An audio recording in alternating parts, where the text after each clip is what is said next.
ബിസ്മില്ലാഹിർ റഹ്മാനിർ റഹീം വൽഹംദുലില്ലാഹി റബ്ബിൽ ആലമീൻ വസ്സലാത്തു വസ്സലാമു അലാ സയ്യിദുൽ മുർസലീൻ വഅലാ ആലിഹി വസ്വഹ്ബിഹി അജ്മഈൻ. സഹോദരങ്ങളെ, വണ്ടൂർ ജാമിഅ വഹബിയ അറബിയയുടെ വജ്രജൂബിലിയോടനുബന്ധിച്ച് 60 ഓൺലൈൻ പ്രഭാഷണങ്ങൾ നടക്കുകയാണ്.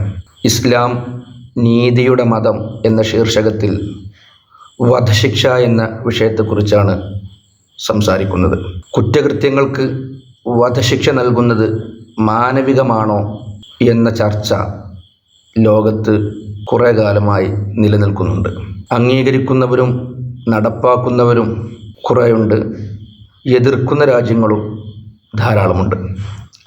എന്നാൽ എല്ലാ നിയമങ്ങളിലും നൈതികത ഉയർത്തിപ്പിടിക്കുന്ന വിശുദ്ധ ഇസ്ലാം വധശിക്ഷയിലും വ്യക്തമായ കാഴ്ചപ്പാട് പുലർത്തുന്നുണ്ട്. അഥവാ ചില കുറ്റകൃത്യങ്ങൾ തെളിഞ്ഞാൽ വധശിക്ഷയാണ് ഇസ്ലാം വിധിക്കുന്നത്. കുറ്റകൃത്യങ്ങൾക്കെതിരെയുള്ള പ്രതികാരം എന്നതിലുപരി ആ കുറ്റങ്ങൾ തടയാനുള്ള പ്രതിരോധമായിട്ടാണ് ഇസ്ലാം വധശിക്ഷയെ കാണുന്നത്. ശിക്ഷ എന്നതിലപ്പുറം ശിക്ഷണം എന്നാണ് ഇസ്ലാമിൻ്റെ ഈ നിയമത്തെ നമ്മൾ മനസ്സിലാക്കേണ്ടത്. പ്രധാനമായും വധശിക്ഷ വിധിക്കപ്പെടുന്ന കുറ്റങ്ങൾ, ഒന്ന്, വന്ദിക്കപ്പെടുന്ന ഒരാളുടെ ജീവൻ അപഹരിച്ചാലാണ്. ആ ഘാതകനെ ഖിസാസായി വധിക്കുവാൻ വധിക്കപ്പെട്ട വ്യക്തിയുടെ കുടുംബങ്ങൾക്ക്, അവകാശികൾക്ക് ഭരണകൂടത്തിൻ്റെ അനുമതിയോടെ ഇസ്ലാം സമ്മതം നൽകുന്നുണ്ട്, അനുവദിക്കുന്നുണ്ട്. അതുപോലെ ലൈംഗിക കുറ്റങ്ങളും അരാജകത്വ വിധത്തിലുള്ള വ്യഭിചാരവും സമൂഹത്തിൽ പടർന്നു പിടിക്കുന്നതിനെതിരെ, അത്തരം കുറ്റകൃത്യങ്ങൾ ചെയ്യുന്നവർക്കെതിരെയും വധശിക്ഷ തന്നെയാണ് ഇസ്ലാം കണക്കാക്കുന്നത്. ആദരിക്കപ്പെടേണ്ട ഒരു ജീവനെ ആദരിക്കപ്പെടണമെന്നും സമൂഹത്തിൽ സമാധാനം നിലനിൽക്കണമെന്നുമാണ് ഈ വധശിക്ഷ അനുവദിക്കുന്നതിലൂടെ ഇസ്ലാം കാണുന്നത്. കാരണം കഠിന ശിക്ഷകൾ കുറ്റകൃത്യത്തെ പ്രതിരോധിക്കുന്നതിന് അനിവാര്യമാണ്. ഇത്തരം ശിക്ഷാ നടപടിയില്ലെങ്കിൽ സമൂഹത്തിൽ കുറ്റകൃത്യങ്ങൾ നിർബാധം നടമാടും. അതോടൊപ്പം കൊല്ലപ്പെട്ടയാളുടെ കുടുംബത്തിന് തങ്ങൾക്ക് നീതി കിട്ടിയിട്ടുണ്ട് എന്ന് ബോധ്യം വരണം. അല്ലെങ്കിൽ അത് നിരവധി കൊലപാതകങ്ങളിലേക്കും കലാപങ്ങളിലേക്ക് തന്നെയും വഴി തുറക്കും. അതില്ലാതിരിക്കുവാൻ ആവുന്ന വിധത്തിൽ നീതി നടപ്പാക്കുവാൻ, അവർക്ക് മനസ്സംതൃപ്തി ലഭിക്കുവാൻ ഈ ഘാതകനെ വധിച്ചുകൊണ്ട് ഇസ്ലാം അവർക്ക് മനസ്സംതൃപ്തി ലഭ്യമാക്കും. എന്നാൽ കേവലം ഊഹാപോഹങ്ങളുടെ അടിസ്ഥാനത്തിൽ അല്ലെങ്കിൽ സാഹചര്യ തെളിവുകളോ മറ്റോ വെച്ച് വധിക്കുകയൊന്നുമില്ല.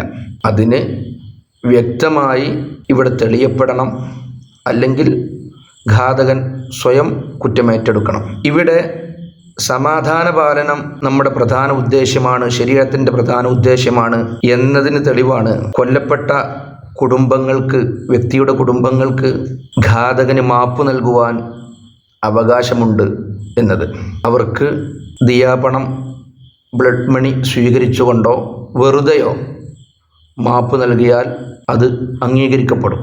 മറ്റൊരു പ്രധാനപ്പെട്ട കാര്യം, വിശ്വാസിയായൊരു മനുഷ്യൻ കൊലപാതകമെന്ന മഹാപാപം ചെയ്യുമ്പോൾ അവൻ്റെ മനസ്സിലുണ്ടാകുന്ന താപം, പിന്നീടുണ്ടാകുന്ന പശ്ചാത്താപം, അത് താൻ സ്വയം കുറ്റമേറ്റെടുത്തുകൊണ്ട് ഇല്ലാതാക്കി കളയുവാനും പരലോകത്തുള്ള ഗൗരവമായ കഠിനമായ ശിക്ഷയിൽ നിന്ന് ഒഴിവായി എന്ന് അയാൾക്ക് സ്വയം മനസ്സംതൃപ്തി ലഭിക്കുവാനും സ്വയം കുറ്റമേറ്റെടുത്ത് വധശിക്ഷയ്ക്ക് സ്വയം വിധേയനാവാൻ കഴിഞ്ഞാൽ അയാൾക്ക് സാധ്യമാകും.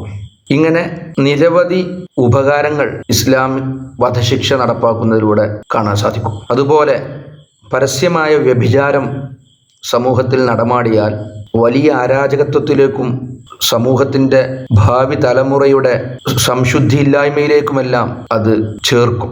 ആയതിനാൽ അത്തരം കാര്യങ്ങൾ നിർത്തുവാൻ വേണ്ടി, അവസാനിപ്പിക്കുവാൻ വേണ്ടി, അത് മുഖേന ഉണ്ടാവുന്ന കലാപങ്ങളും പ്രശ്നങ്ങളും വൈരങ്ങളും തീർക്കുവാൻ വേണ്ടി അത്തരം പരസ്യമായി സാക്ഷികൾ മുഖേന, 4 സാക്ഷികളാണ് പറയുന്നത്, തെളിയപ്പെട്ടാൽ അല്ലെങ്കിൽ സ്വയം കുറ്റമേറ്റെടുത്താൽ അതിനും വധശിക്ഷ നൽകുന്നതാണ്.